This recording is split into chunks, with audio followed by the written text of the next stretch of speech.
Survival in the third millennium demands the mastery of a profound paradox. The institution must remain sacrosanct while simulating accessibility. This is the calculated architecture of the modern Windsor image, a strategic response to a world that no longer permits the mystery of distance. Consider the iconography used to mark 15 years of the Prince and Princess of Wales. Traditional royal portraiture once relied on the rigid geometry of regalia and the physical distance of the throne.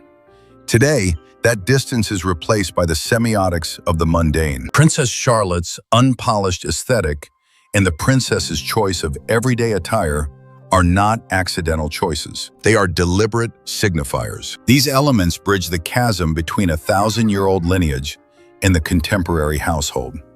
This strategic informality represents a definitive pivot in monarchical strategy.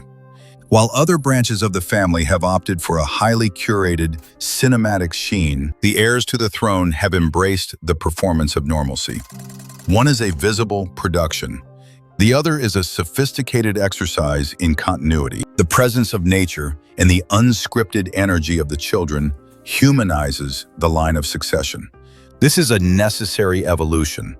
By placing the future king and his heirs in the soft, natural light of the English countryside, the monarchy asserts its stability. The unfiltered image is the most complex filter of all. Relatability has become the new armor of the crown. Every casual gesture is a stitch in the fabric of survival, proving that for the extraordinary to endure, it must first master the ordinary. The Cornish coast provides the topography for this strategic realignment.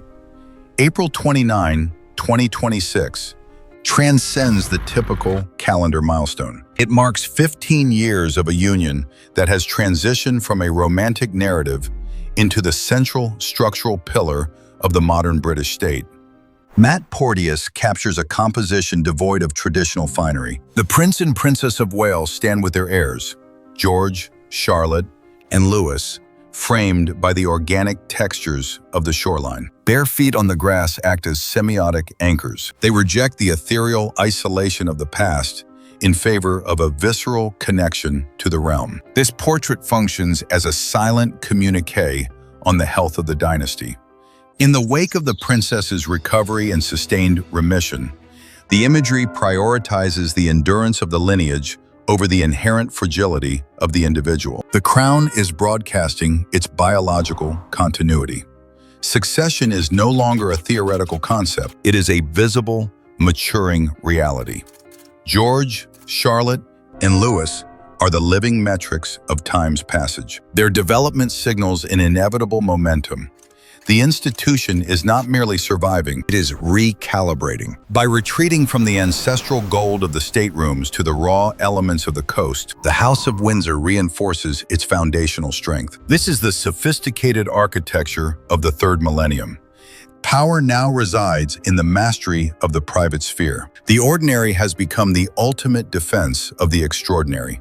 Cultural commentators identify this visual signature as a precise calibration of the accessible elite. It is a deliberate semiotic maneuver. Princess Charlotte's varnished nails and the princess's choice of a Breton top serve as demographic conduits. To the uninitiated, this is a family at leisure.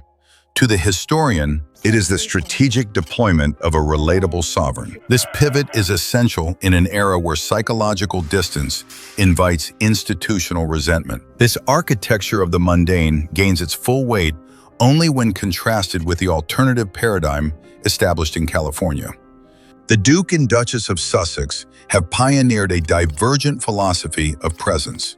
Their public image is characterized by a high-production, cinematic sheen. It is a curated aesthetic of personal success and lifestyle aspiration. Where the Waleses embrace the organic, often imperfect textures of the British landscape, the Sussex brand leans into the polished perfection of global digital space. This is a collision of fundamental ideologies. It pits the permanence of an ancient institution against the fluidity of contemporary personal branding. The tension is not a matter of protocol. It is a battle for narrative dominance. While the Sussexes broadcast a corporate-adjacent intimacy, the House of Windsor bets its survival on the perception of raw, domestic honesty. Authenticity has become the primary currency of power. The ordinary is now the crown's most resilient fortress. History does not innovate, it recurs. The current distribution of roles within the House of Windsor is a haunting echo of the mid-20th century. We are witnessing the restoration of a familiar, albeit rigorous, binary. The Princess of Wales has adopted the mantle of institutional stoicism, mirroring the disciplined gravity of Elizabeth II. In contrast, the Duchess of Sussex occupies the turbulent space once held by Princess Margaret. It is the eternal friction between the weight of the state and the pursuit of individual expression. This is the psychological labyrinth of the outsider's trap. For those entering the system from the periphery, the margin for error is non-existent. Every gesture of vulnerability is scrutinized as a performance. Every silence is interpreted as a strategic calculation. It is a systemic impasse. The monarchy requires a foil. It necessitates the specter of the rebel to validate the virtues of the heir. In this historical theater, the perceived stability of the Wales family gains its potency to the perceived volatility of the alternative. The outlier serves a vital, if tragic, function. By deviating from the established path, they highlight the rectitude of the successor. However, the institution is uncompromising.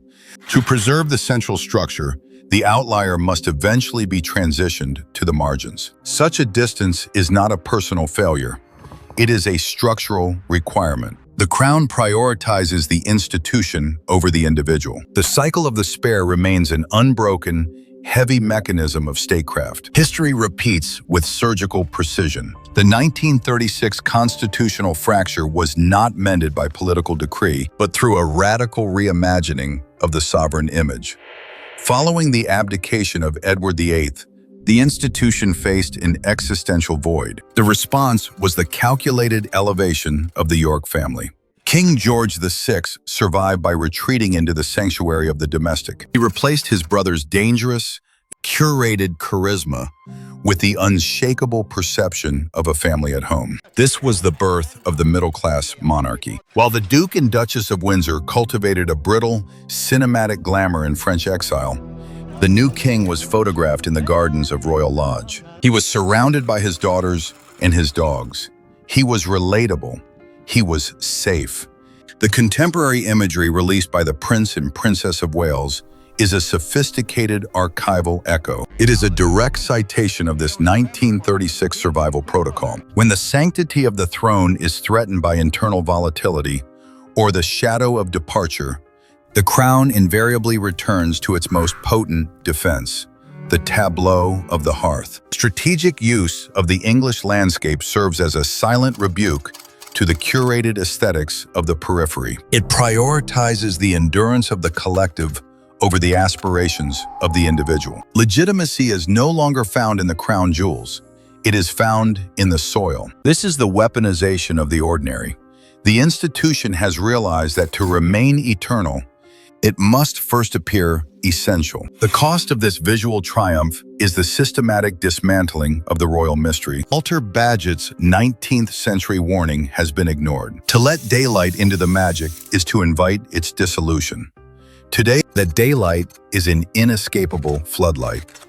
For Prince George and his siblings, the sanctuary of distance has been permanently compromised. They are no longer figures of ancient lore. They have become high-performing assets accountable to a global shareholder. Their development is a public audit. A fundamental schism now defines the audience. One faction demands the stoic endurance of a 1,000-year institution. The other craves the curated sheen of modern celebrity. This polarization is a structural failure no portrait can repair. The crown has traded its perceived divinity for a digital footprint. The sacrament is now content. This remains the monarchy's ultimate tactical victory and its most profound existential crisis. The weight of the crown persists, but the shadow that once made it bearable has evaporated. History will judge if a transparent monarchy can survive the scrutiny it has invited. Share your perspective on this evolution of the lineage in the comments, and subscribe to join our continued analysis of the shifting architecture of power.